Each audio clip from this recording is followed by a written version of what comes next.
Shri KVS Haridas, ഇപിക്ക് വേണ്ടി വെച്ച വെള്ളം വാങ്ങി വെച്ചോളൂ എന്നാണ് ശ്രീ പ്രിജിയും ശ്രീ NP ചെക്കുട്ടിയും പറയുന്നത്.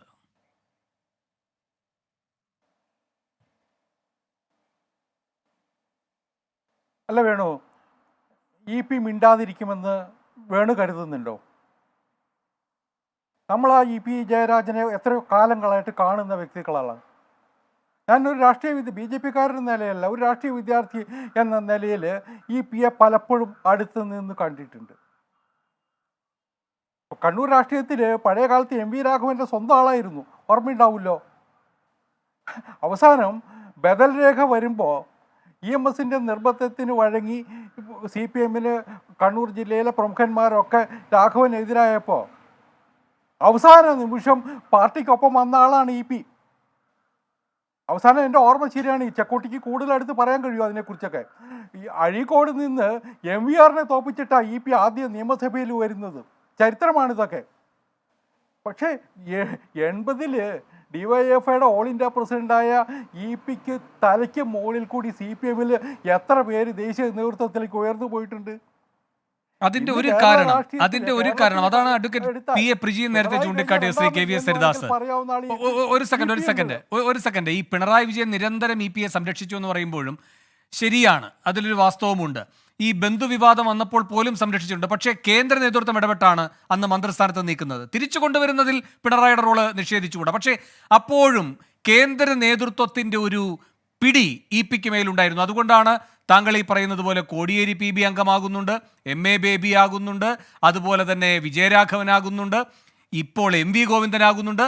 ഒരു ഘട്ടത്തിലും EP PBയിലേക്ക് എത്താതിരിക്കുന്നത് EPയുടെ ഈ രീതിയോടുള്ള കേന്ദ്ര നേതൃത്വത്തിന്റെ വിമർശനം കൊണ്ടാണ്.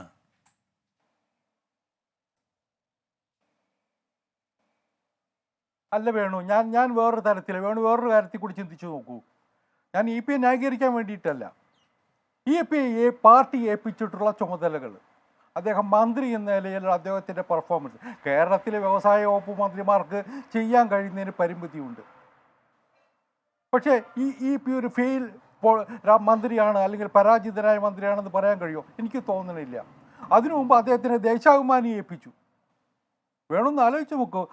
ദേശാഭിമാനിയുടെ EP വരുന്നതിന് മുമ്പും ശേഷവുമുള്ള ഒരു ചരിത്രം, എല്ലായിടത്തും സ്ഥലം, സ്വന്തം പ്രസ്, അതിലെ പ്രൊഫഷണലൈസ് ചെയ്തത്, ആ പാർട്ടി ശരിയാണ്.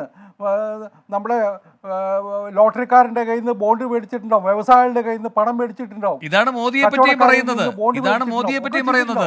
RSSന്റെ ഓഫീസുകളിലൊക്കെ ശീതീകരിച്ച മുറി, പ്രവർത്തകർക്ക് മൊബൈൽ ഫോൺ. അതുകൊണ്ട് ഈ പറയുന്ന കാര്യകർത്താക്കന്മാർക്കെല്ലാം മോദി പ്രിയങ്കരനാണ്. താങ്കൾ ഒരു മിനി മോദിയായി EPയെ കാണുന്നു, കുഴപ്പമില്ല. പക്ഷെ EP വരുമോ ശ്രീ KVS? അല്ലല്ല വേണു, അങ്ങനെ അല്ല വേണു, ഞാനൊന്ന് പൂർത്തിയാക്കട്ടെ വേണു, തിരക്ക് പിടിക്കല്ലേ വേണു. 2 മിനിറ്റ് കൂടി എനിക്ക് തരും, അതിൽ ഇത്ര സമയമായില്ലേ. ഞാൻ പറഞ്ഞത് ഈ EPയുടെ പെർഫോമൻസ് ആ നിലയിലായിരുന്നു. അതുകൊണ്ട് EPയെ കുറ്റപ്പെടുത്തണ്ട. EPയെ ഇവർ പരമാവധി ഉപയോഗിച്ചു, എല്ലാ കാലത്തും പാർട്ടി ഉപയോഗിച്ചു. ഞാൻ അങ്ങനെയാ പറയാ.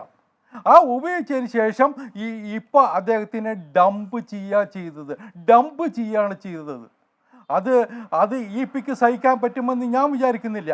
അന്ന് ഞാനതാ പറഞ്ഞ ബദൽ രേഖയുടെ സമയത്ത് MVRനെ തള്ളി പറഞ്ഞ് CPMനൊപ്പം നിന്ന EP ഇന്ന് ഈ നടപടികൾക്ക് മുമ്പിൽ ഈ CPMൻ്റെ ഡിക്റ്റാറ്റുകൾ കെട്ടിട്ട് ആ നിർബന്ധത്തിന് വഴങ്ങി നാവടക്കി ഭജനയും ചൊല്ലി വീട്ടിലിരിക്കുമെന്ന് ഞാൻ വിചാരിക്കുന്നില്ല.